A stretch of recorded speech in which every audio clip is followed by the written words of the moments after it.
Most people picture Neverland Ranch and imagine a childhood that never ends. A private zoo, a Ferris wheel, rides you could ride whenever you wanted. Paris Jackson just shut that image down completely.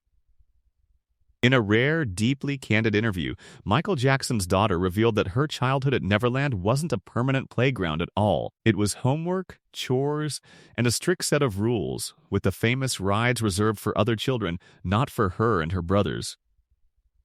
Here's what she actually said about growing up as Michael Jackson's daughter, and where her life stands today. Paris Jackson sat down on Alex Cooper's Call Her Daddy podcast for one of the most detailed conversations she's ever had about her early life. At 28 years old, she's rarely spoken this openly about what it was actually like behind the gates of one of the most famous properties in the world.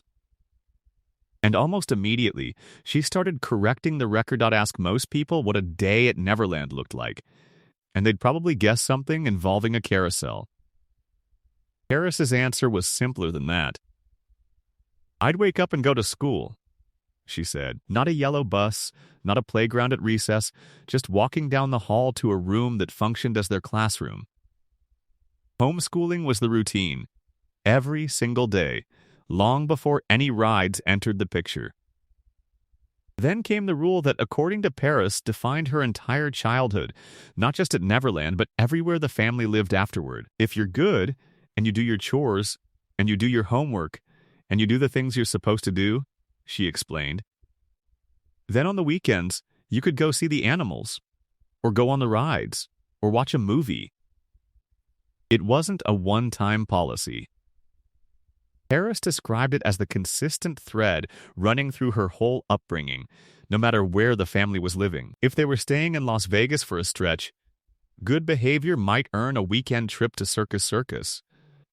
If they were somewhere in Virginia, it might mean a trip to Chuck E. Cheese instead. Same rule, different backdrop. The restrictions didn't stop at rides. Paris said television and movies were largely off-limits too, unless there was an educational reason, studying a film with the sound off, for instance, or unless it was one of the designated weekend windows when privileges kicked in.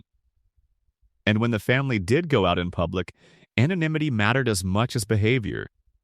Paris and her brothers would wear masks, a strategy meant to let them exist in the world without being immediately recognized as Michael Jackson's children. It's a detail that reframes a lot of the old paparazzi photos people have seen over the years. Kids who look mysterious in disguise weren't playing dress-up. They were trying to have something close to a normal outing. Maybe the most surprising thing Paris revealed was who Neverland's rides and attractions were actually for. It was made very, very clear that all of the attractions there were not for us, she said. That did not belong to us. According to Paris, those rides, the zoo, the amusement park elements the property was famous for, were intended primarily for underprivileged children and kids who were terminally ill.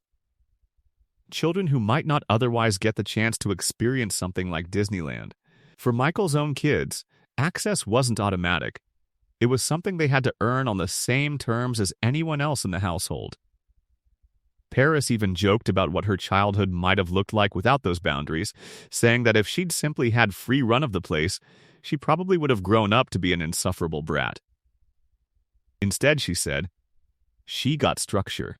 Beyond her childhood, Paris also opened up about a more recent chapter of her life, the end of her engagement to music producer Justin Long. The two got engaged in December 2024 after roughly 3 years together, and by July of last year, it was over. A split Paris first confirmed publicly after paparazzi photos showed her in tears, which she described on social media simply as breakup tears. On the podcast, she went further, explaining that ending the relationship was a choice she needed to make for her own happiness.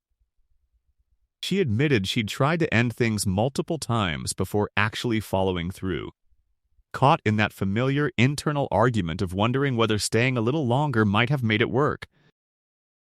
It was also, she revealed, the second engagement she's ever called off. A pattern she discussed with real self-awareness rather than regret. Paris briefly touched on her brothers as well.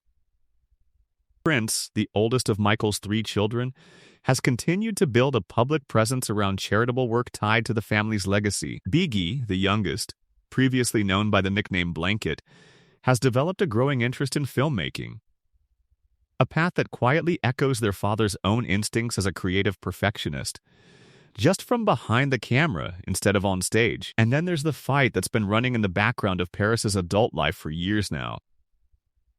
Her ongoing legal battle with the executors of her father's estate, John Branca and John McClane. The dispute centers on transparency and accountability.